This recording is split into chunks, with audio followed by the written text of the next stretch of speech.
So hello everyone. आज की video में बात करने वाले हैं एक बहुत ही इंपॉर्टेंट कंपनी के बारे में जो रिफर्बिश्ड लैपटॉप बनाती है। जैसा कि आपने देखा है पिछले कई दिनों में लगभग 3 4 5 महीनों में लैपटॉप के दाम कितनी जल्दी बढ़ गए हैं।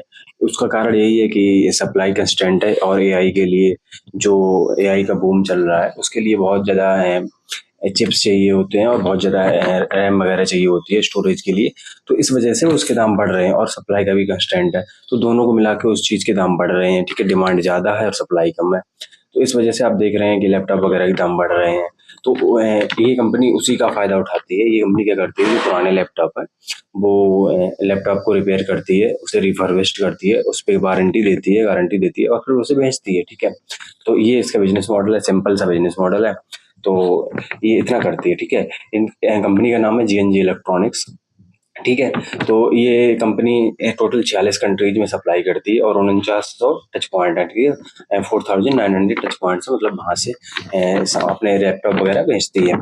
तो अगर इनके रेवेन्यू की बात कर लें कि रेवेन्यू की जोग्राफी क्या है, तो बिजनेस मॉडल समझ गए आप कि पुराने लैपटॉप लेती है, उसे रिफर्बिश करती है और बेचती है। ठीक है, ये कंपनी डिमांड में क्यों है? डिमांड में इसीलिए है क्योंकि नए लैपटॉप की कीमत बहुत ज़्यादा बढ़ गई है। तो जो भी नई कंपनियां हैं या फिर जो भी कोई अपना वेंचर सेटअप करता है या फिर कोई स्टार्टअप सेटअप करता है तो उसे लैपटॉप की ज़रूरत होती है और वो नया लैपटॉप नहीं ले सकता, ज़्यादा खर्चा आएगा, तो वो रिफर्बिश्ड लैपटॉप लेते हैं।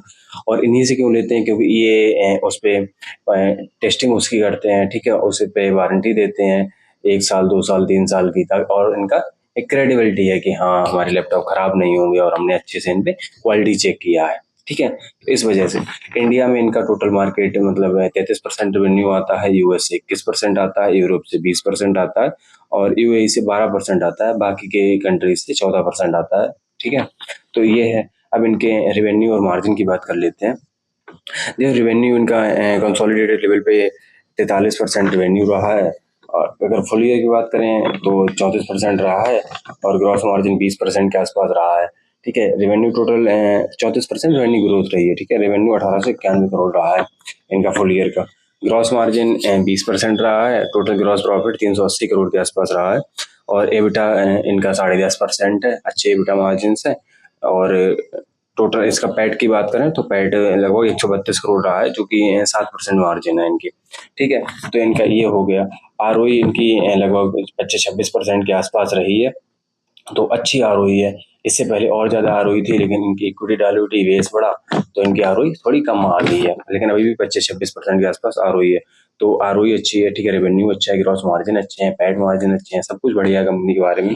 और टेलविंड है। टेलविंड क्यों है? क्योंकि वही बात है कि सप्लाई कंस्ट्रेंट आ रहा है, चिप्स के दाम बढ़ गए हैं। ठीक है, स्टोरेज के एसएसडी के दाम बढ़ गए हैं।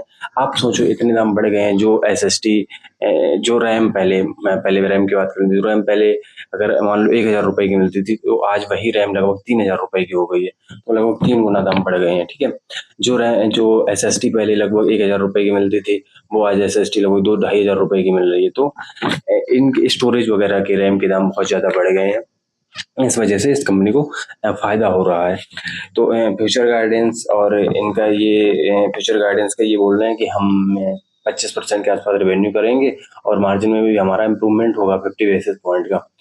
तो देखो 25% इनका रेवेन्यू है, जो कि टेलविंड को देखते हुए बहुत कम लग रहा है। लेकिन जब इनसे पूछा गया इनके मैनेजमेंट से कि आप 25% थोड़ा कम नहीं बोल रहे हैं मतलब, तो इनके मैनेजमेंट ने यही जवाब दिया कि 25% मैं एकदम मतलब क्या बोलते कंजर्वेटिव गाइडेंस दे रहा हूँ। इससे ज़्यादा भी हो सकता है और मुझे लगता है पर्सनली कि इससे ज़्यादा इनका रेवेन्यू होगा जिस हिसाब से सिचुएशन चल रही है, जिस हिसाब से इनका सप्लाई और डिमांड का गैप चल रहा है। ठीक है, तो इनका ये है। कोई हेडविंड ऐसे दिखते नहीं है। एक और सवाल पूछा गया मैनेजमेंट से कि जो वार थी अभी, लड़ाई हो रही थी मिडिल ईस्ट में, उसका क्या इम्पैक्ट पड़ा? तो इन्होंने कहा कि हम यूएई बेस्ड हैं, हमारी वहाँ पे फैसिलिटीज हैं, वहाँ पे ऐसा कुछ प्रॉब्लम है नहीं और वार तो खत्म ही हो गई है। ठीक है, तो इनके कुछ है नहीं। ये इस बाई शिप अपना जो सामान है वो भेजते नहीं है, अपना गुड्स जो है वो बाई एयर भेजते हैं, तो ऐसा कुछ इनके पास दिक्कत है नहीं एज सच। ठीक है, तो ये सब है। एबिटा मार्जिन भी इनके इम्प्रूवमेंट हुए हैं। पैट मार्जिन जो पहले 4.9% था प्रीवियस ईयर में, वो अब 7% हो गया है। ठीक है, इसी तरह से एबिटा मार्जिन जो पहले 8.9% था वो अब 10.5% हो गया है। तो इनका सब इम्प्रूवमेंट होता है, हो रहा है। इनको ऑपरेटिंग लेवरेज मिल रहा है, रेवेन्यू ग्रोथ बढ़ रही है।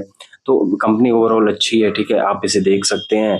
और वैल्यूएशन वगैरह देख लेना, अभी कंपनी पिछले 5-6 महीने में बहुत ज़्यादा भाग चुकी है। तो वो चीज़ देख लेना कि अभी आपको कितना वैल्यूएशन मिल रहा है और किस वैल्यूएशन पे आप ले रहे हैं।